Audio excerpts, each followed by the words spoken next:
Olá, meus queridos, sejam bem-vindos a mais uma aula. Eu sou a professora Adriana Cabral, do componente de História. Acompanhe comigo, então, o objeto de conhecimento. Olha só a aula de número 13, objeto de conhecimento, povos da antiguidade na África, egípcios, no Oriente Médio, mesopotâmicos e nas Américas pré-colombianos. Detalhamento, a civilização do Antigo Oriente, organização política, econômica, social e cultural. Ficaram curiosos? Então acompanhem comigo essa história.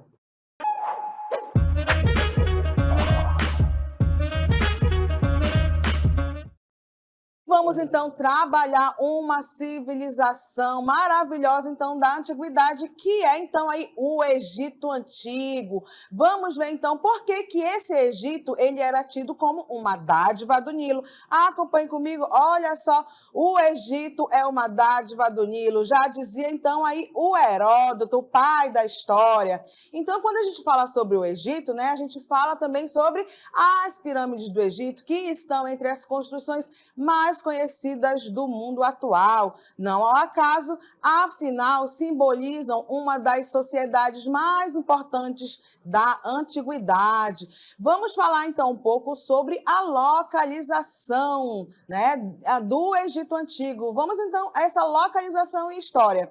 A sociedade egípcia se desenvolveu no nordeste da África ao longo de uma faixa extensa, de uma extensa planície banhada pelo rio Nilo. Por isso, segundo Heródoto, o Egito ele é uma dádiva então aí do rio Nilo.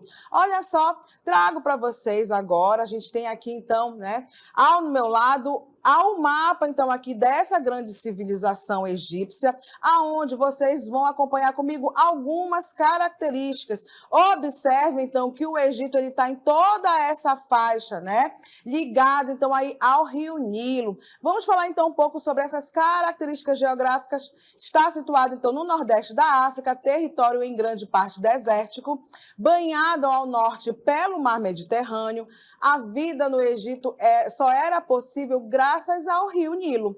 Os egípcios ergueram suas aldeias e cidades em meio a dois imensos desertos, o da Líbia e o da Arábia. E por isso, né, por isso foi possível, isso só foi possível porque eles souberam represar e redistribuir, então, as águas do rio Nilo. E, claro, fertilizar, então, aí as terras situadas às suas margens. O rio Nilo ajuda na agricultura, então, da cevada, do trigo e grãos diversos. O rio também fornece água para beber, peixes e aves aquáticas, então, para a alimentação. O rio Nilo ele era visto pelo povo egípcio como uma divindade. Por isso, então, consagraram hinos e orações, então, ao rio Nilo. Vamos, então, olha, observe aqui, então, essa imagem, né, que é exatamente, então, do rio Nilo. Vocês observem também aqui o Baixo Egito, tá, que fica aqui em cima. Isso não está errado, é assim mesmo, então, o mapa do Egito, tá? Aonde a gente tem, então, o Baixo Egito com a coroa vermelha e aqui, né, nós temos, então, o Alto Egito com a coroa branca. E aí, em verde, vocês acompanham, então, comigo o quê? O majestoso e todo-poderoso rio Nilo. Vamos, então, agora falar um pouco sobre o nosso período, então, que é o período dinástico. Olha só, vamos ver, acompanha comigo. Período, então, aí pré-dinástico. Os nomes. Entre 5.000 a.C., aldeias de camponeses espalharam-se ao longo, então, aí do rio Nilo. Cada aldeia tinha seu chefe que organizava os trabalhos e distribuía o que era produzido. Como resultado de longas disputas por terras entre as aldeias, surgiram então aí os nomos, conjunto de aldeias governadas pelos nomarcas, nome dado então aos chefes mais poderosos. Surgiram, então, aí no Egito reinos que foram ficando maiores até se resumirem a dois.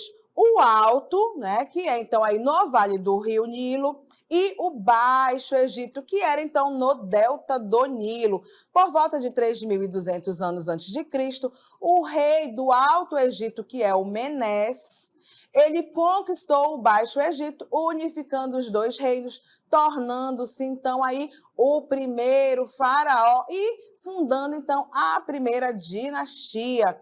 Nesse período temos também aí o surgimento da escrita egípcia, que era então a escrita hieroglífica, tá? Então acompanhem comigo, olha só que imagem bonita que eu trago para vocês, é exatamente aí o Menes, né? Acabei de falar para vocês então que ele se torna o primeiro faraó porque fez então a unificação do Alto e do Baixo Egito. Por isso então que ele aparece, né, em diversas localidades, a sua imagem, por quê? Porque ele foi aí então o primeiro faraó. Observe então aí também, né, na cabeça desse faraó o quê? As coroas, né, o processo de unificação, então a coroa branca e a coroa então aí vermelha, tá? Essa coroa então vai simbolizar exatamente essa unificação numa figura principal então que é quem? O faraó, tá? Então, o primeiro faraó deste período é quem, né? O Menes, também conhecido como Namer, ele também pode aparecer com esse nome. Vamos então agora falar um pouco sobre a divisão então política do Egito. Acompanha aqui comigo, olha só, né? Temos então a divisão política do Egito, ele está dividido em 3 períodos: o Antigo Império, de 2570 a.C. a 2140 a.C., o Médio Império, vocês têm então aí também, né, o Médio Império, e o Novo Império também, tá? Então, essa é a divisão política da divisão, então, do Egito. Vamos, então, acompanhe comigo, olha só, nesse período, então, né, dessa divisão, nós temos também que falar sobre os períodos intermediários. Professor, o que é, então, esses períodos intermediários, né? Entre esses períodos, que eu acabei de falar para vocês, existiram o que os historiadores chamam de períodos intermediários, em que o Egito viveu momentos de crise devido a fatores que fragilizaram o poder do faraó, como as invasões externas e o predomínio do poder de governantes locais. Isso quem nos diz, então, é aí o Alfred Bolo Júnior. Então, nós temos, né, toda vez que o Egito, então, está com algum problema de crise, passamos, então, por esse período intermediário, aonde esse Egito, ele enfrenta certas dificuldades. Vamos, então, agora falar um pouco sobre, né, algumas características, então, do primeiro período, que é, então, o Antigo Império. Acompanha comigo, olha que imagem bonita eu trago para vocês, que são exatamente aí as pirâmides do Egito, Quéops, Quefren e Miquerinos, tá? Nesse período, então, do Antigo Império, nós temos o fortalecimento, então, do poder do faraó, né? Já que ele está, então, aí iniciando, né, esse primeiro reinado, óbvio que nós temos, então, esse fortalecimento desse poder. Grandes obras coletivas para a expansão da agricultura, diques e drenagens e irrigações também eles vão fazer, mesmo porque, lembra ali que eu falei para vocês, eles tiram, então, toda, né, essa parte da sua alimentação muito ligada, então, ao Nilo. Exatamente por isso a construção de diques, a construção de drenagens, para quê? Para irrigar locais, né, um pouco mais longe, então, aí dessa proximidade do Nilo. Por isso que a gente precisa, então, fazer essa parte da drenagem para melhorar, então, a irrigação. Vamos, então, olha só, outras características. Então, nós temos também aí as construções, então, das grandes pirâmides, né? O que são as pirâmides, professora? São, então, aí os túmulos dos faraós. Por isso, vocês têm nessa imagem aí Quéops, Quefren e Miquerinos, né? Por quê? Porque eram templos, né? Aonde? Túmulos, né? Que também vão ser templos. Por quê? Porque um grande faraó está sendo, né, sepultado, então, nessa localidade, tá? Então, ficavam essas pirâmides, Quéops, Quefren e Miquerinos, próximos a Mênfis, que era, então, aí o centro administrativo, então, do Egito nessa época. Olha só, o primeiro, então, a criar, então, né, fazer a construção de uma grande pirâmide foi o rei Djoser, ou Djeser, também como ele é chamado, e o seu arquiteto Imhotep, em Saqqara. Temos, então, também nesse período fortalecimento, então, do poder e da nobreza, né, da nobreza, enfraquecimento, então, do poder real devido ao fortalecimento desta nobreza, tá? Então, observa que ao mesmo tempo que esse antigo império, ele tem características realmente de, né, um período aí que acaba consolidando, então, esse poder, né, do faraó, o término dele, vocês percebem, então, né, que nós temos aí, com o fortalecimento, então, da nobreza, o início, então, de crises. Então, por isso que se dão os períodos também, que nós vimos ainda agora, chamados de intermediários, tá? Então, essa é uma das características também dessa grande civilização, que é, então, aí, o Egito Antigo. Vamos agora falar um pouco sobre o Médio Império Egípcio. Acompanha aí comigo, olha só, o Médio Império Egípcio, temos então como suas características, né?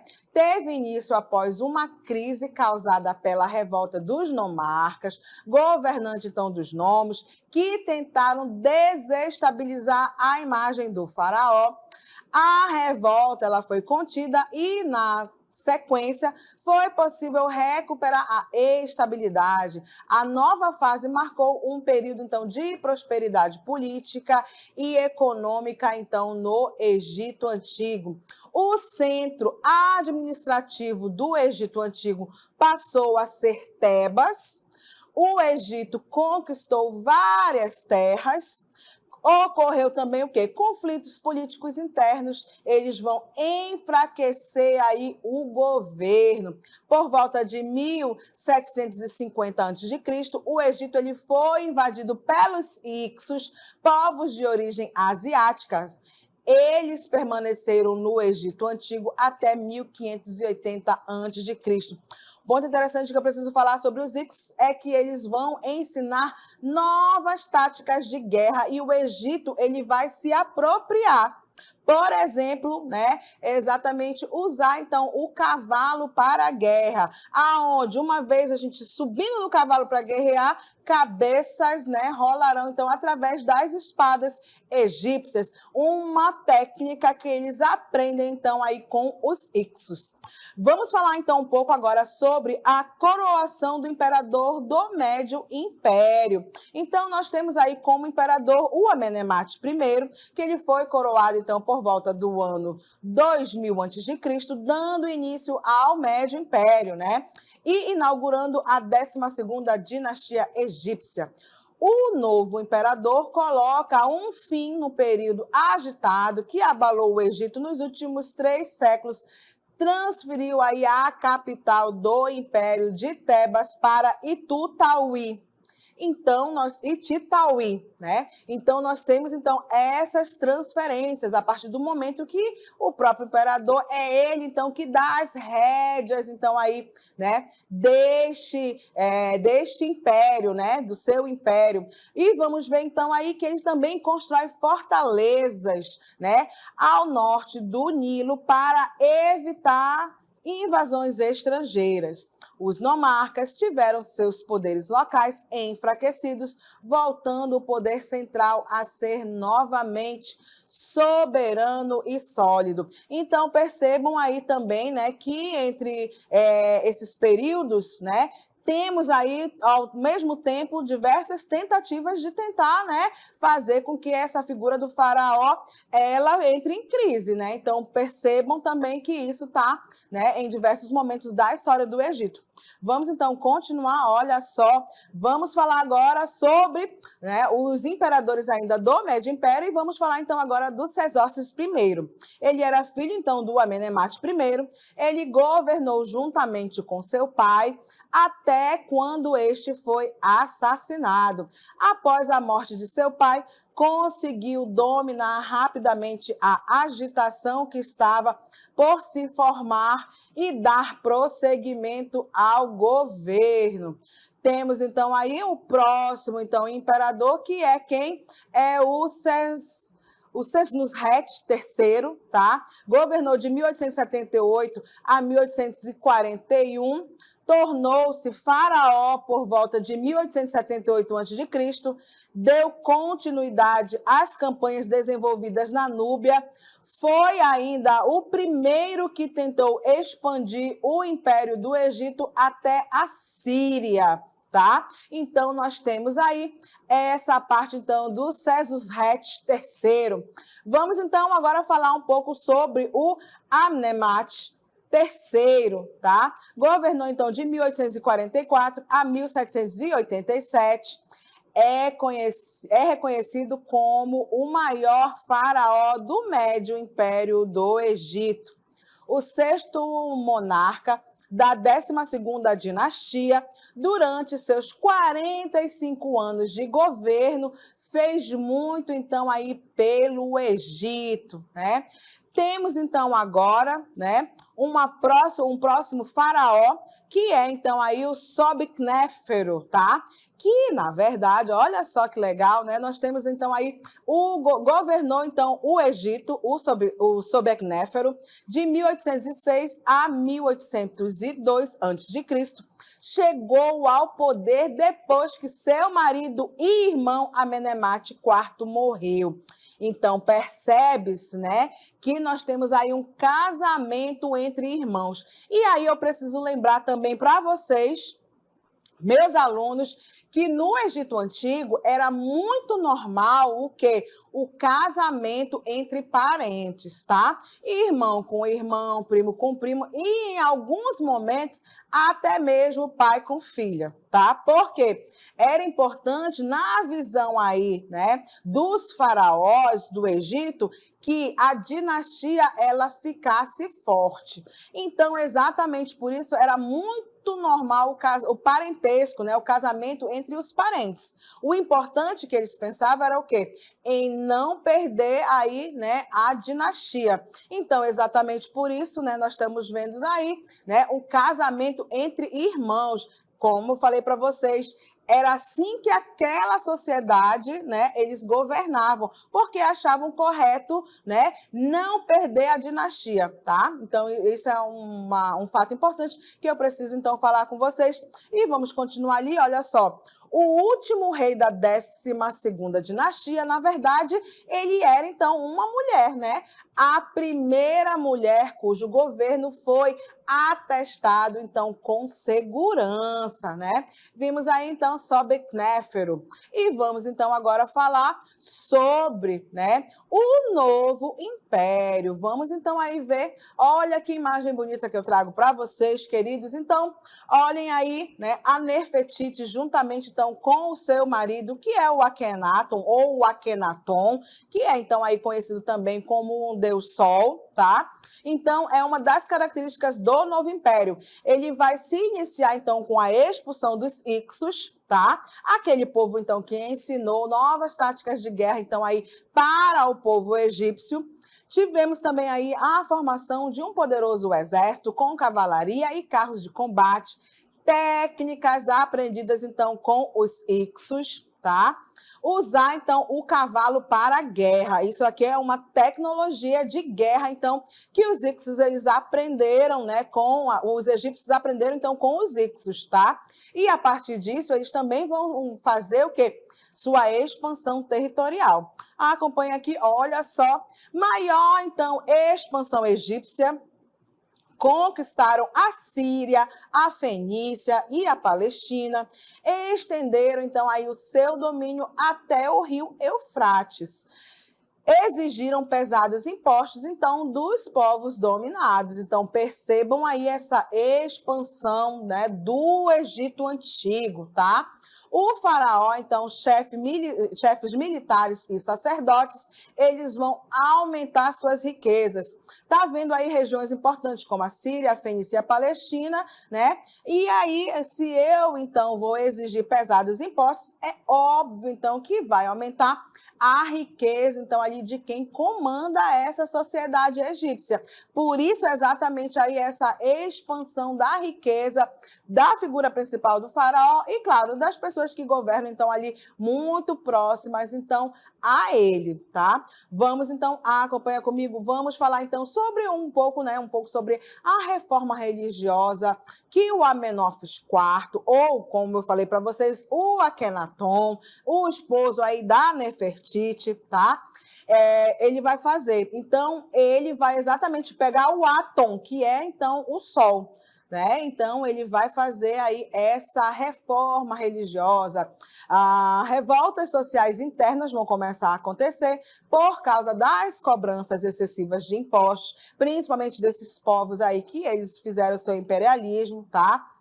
Tivemos aí o processo de libertação dos hebreus do Egito, né? Que é o início, então, aí do êxodo. É claro que começa aqui, mas vocês sabem, né? Que ele termina, então, lá com o faraó Ramsés III. É a partir dali que a gente realmente tem, então, essa libertação, então, dos povos egípcios. Dos povos hebreus do Egito. Tá? Então, é uma tentativa de início, então, né, dessa saída, então, desse povo, né, o povo hebreu, então, aí, né, do trabalho forçado, então, aí, ligado, né, a esses egípcios, né, que dominavam, então, esse povo.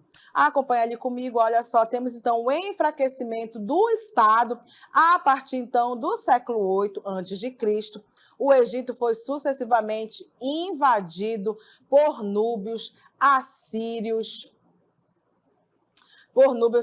e persas, até que em 332 a.C. ele foi conquistado, então, aí por Alexandre o Grande. Lembrando, né, que o Egito, ele é uma grande dádiva do Nilo. Então, vocês percebam que se ele faz a expansão territorial, tem técnicas e táticas, então, de guerra, tu imagina qual é o povo que não vai querer dominar, então, essa civilização, trazer, né, para o seu próprio povo que, né, essa grande civilização e, claro, tentar e também forçar eles a pagarem altos impostos. Então, percebam também que é muito natural e normal nessas civilizações da antiguidade um povo, então, fazer, né, o seu imperialismo, né, sobre outros povos, tá? Então, aqui perceba que o Egito também, né, já que ele é uma grande civilização, quem é então aí o governante que não vai querer dominar, né, essa civilização egípcia para si, tá? Então, olha só, vamos falar um pouco agora sobre os faraós do Novo Império. Nós temos aí o Amoses, temos, então, o Akenaton, né? Então, vocês observem aí as diversas formas que eles aparecem, a nomenclatura dele, né? Como que escreve, né? A escrita, então, do Akenaton, né? Ele é também o Amenófis IV, e nós temos também aí o Tutankhamon, que inclusive ele é filho do Akenaton, tá? Então, olha só, o Tutankhamon, ele era o conhecido como o faraó jovem, tá? Ele é adolescente, ele foi faraó, não ficou muito tempo no poder, porque infelizmente, né, ele faleceu depois de uma queda né, mas foi um grande faraó, então, desse período aí do Novo Império. Vamos falar, então, agora sobre algo muito importante e interessante, porque os egípcios também são conhecidos por terem desenvolvido o quê? Técnicas de mumificação. Já que o faraó ele é sepultado dentro das pirâmides, ele tem que ser sepultado, né, com todo um ritual, que era, então, conhecido como ritual de mumificação. Acompanhe comigo, vocês observem, olha que fofinho. Nós temos aí o vaso canopo, né, ou os vasos canópicos, tá? Então, no Egito Antigo, eles desenvolveram técnicas de mumificação, como eles acreditavam na vida após a morte. O corpo deveria ser conservado. Ao morrer, o corpo ele era embalsamado, as vísceras elas eram retiradas e guardadas nos vasos canopos.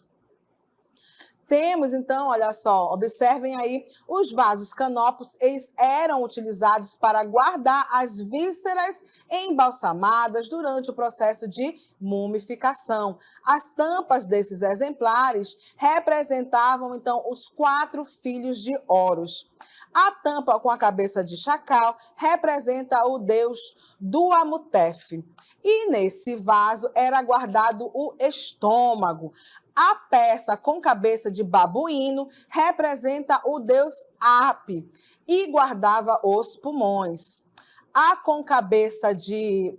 O vaso canônico com a cabeça, então, de falcão, ele representa o deus Quebensenef, e guardava os intestinos, tá? Temos também aí o Insef com a cabeça de homem que guardava o fígado. Então, vocês têm aí essa imagem que era, então, de um dos vasos canopos. Exatamente por isso, então, que esses egípcios, eles acreditavam, né, que o faraó, como um deus, ele precisava realmente, né, dessas técnicas de mumificação, uma vez que eles acreditavam na vida após a morte. Então, né, essas vísceras, elas tinham que ser realmente guardadas em vasos que também ficavam juntamente em alguma das câmaras mortuárias dentro, então, das pirâmides dos faraós, tá? Então, olha só, se liga nessa história, olha que coisa mais linda. Então, estou aqui, né, ao lado, então, aqui, né, do Tutankhamon, todo-poderoso, né? Isso daqui é a máscara, é uma máscara dele, tá? Como eu falei para vocês, ele é, então, o faraó jovem, ele foi o faraó muito, muito jovem e, claro, também morreu, como eu falei para vocês, né? Infelizmente, ele teve uma queda, alguns historiadores também falam que ele tinha uma doença genética, já que ele era, então, aí filho do Akenaton e ele teve com uma das suas esposas, né, que parece era também ali muito ligada à família, né, aqueles casamentos por parentesco, e aí fizeram com que o Tutankhamon, né, tivesse alguns problemas de saúde, mas parece que foi piorado a partir do momento que ele teve, então, a queda de um cavalo. Vamos, então, agora falar, então, no Se Liga Nessa História, que é o quê, né? Lembrando aí de alguns pontos importantes sobre essa grande civilização, que é, então, aí o Egito Antigo. Localização, então, nós temos o crescente fértil. Houve, então, a necessidade de aumentar a produção e a área irrigada, né, fez surgir, então, a sociedade de classe e o Estado. Eram dependentes, então, do Rio Nilo, pois houve fixação da população nas áreas cultiváveis às margens do Rio Nilo. Lembrando, então, para vocês que eu falei, né, o Egito, ele é uma dádiva do Nilo, já dizia então o Heródoto, é do Rio Nilo então que eles tiravam toda a sua alimentação, exatamente por isso, né, inclusive tratavam o Rio Nilo inclusive como se fosse uma divindade, faziam oferendas, faziam cânticos, porque acreditavam, né, piamente que ele era, então, aí um deus, já que era deles que eles tiravam, então, o seu alimento. Olha só, temos, então, aí o poder de Estado teocrático. O faraó, ele era visto pela sociedade como um deus vivo, tá? Religião, nós temos aí politeísta, né? Professor, o que é isso? A crença em diversos deuses, inclusive, né, o próprio Rio Nilo, como eu falei para vocês, ele é uma divindade, tá? Então, acredito no deus Atom, que era, então, aí o deus Sol, e em várias outras divindades, tá? E antroposomórfica. Vimos, inclusive, através dos vasos canopos, que era o quê? Essa imagem, às vezes, cabeça de animal com corpo de homens, né? Então, por isso, a religião politeísta é essa crença em diversos deuses. O isolamento geográfico favoreceu a proteção da civilização contra os povos invasores durante um longo período, né? Visto que nós vimos quando falei sobre a localização, ficava próxima dos desertos e exatamente por isso, então, a importância de estar à margem, então, do Rio Nilo. Olha só, Pirâmides. Quem eram as pirâmides? Como eu falei para vocês, elas eram grandes monumentos funerários e religiosos. A partir de um momento, inclusive, quando o faraó ele era enterrado, né, muitas pessoas, inclusive, também faziam, né, aí as suas preces, tá? Por quê? Porque era a importância, então, desse faraó para aquela civilização. A dominação, então, do Egito pelos Hicsos, de 2000 a 1700 a.C., fez com que os egípcios tivessem melhores técnicas de guerra. Lembra lá o uso do cavalo para a guerra.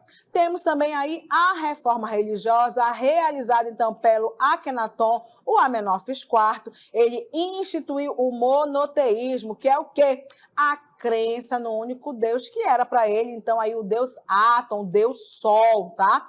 Isso é um ponto importante. Primeiro, então, a sociedade que já fala sobre o monoteísmo. Olha só, acreditavam, então, na vida após a morte, desenvolveram técnicas, então, de mumificação dos corpos, escrita hieroglífica, hierática e demótica. São 3 tipos, então, aí, de escrita egípcia. Em sua história política, foram dominados pelos assírios, pelos persas, pelos gregos, pelos romanos e, por fim, foram absorvidos pela expansão islâmica. Então, queridos, eu cumpri aqui, né, o meu objetivo, que era trabalhar sobre essa grande civilização egípcia, e por aqui, então, a professora se despede. Até a próxima.